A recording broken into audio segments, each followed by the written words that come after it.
Hello বন্ধুরা, কে কেমন আছো? আশা করি ভালো আছেন। মামনি ব্লগে সবাইকে সুস্বাগত। বন্ধুরা, আজকে মাছ আনতে পাঠিয়েছি। মাছ আনতে গেছে, সবাই হাতে পয়সা দিয়ে শেয়ার করে মাছ আনতে গেছে, ঠিক আছে। তাই জন্য মাছটা নিয়ে এলে আপনাদেরকে দেখাবো কী করবো। এখানে মালিক তো মাছ ফাছ এনে দেয় না, আমাদের এরকম হাতে পয়সা দিয়ে খেতে হয়। এমন হোটেলে একটা নসিবে কাজ করছি, তাই জন্য এরকম হচ্ছে।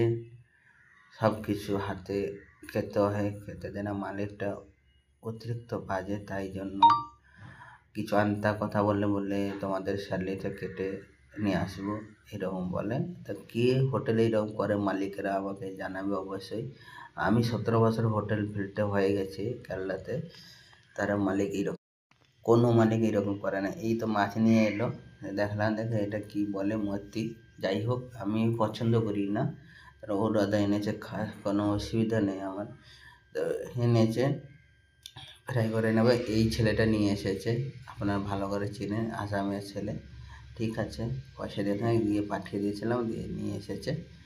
ভালো করে ধুয়ে ফুয়ে নুন ফেলে রেখে দেবে, তারপরে ভালো করে ধুবে।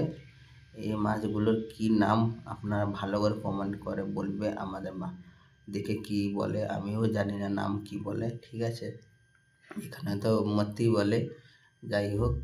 আর এই তো ক্লিন করে রেখেছে, নুন মেরে দিয়ে রেখে দিয়েছে।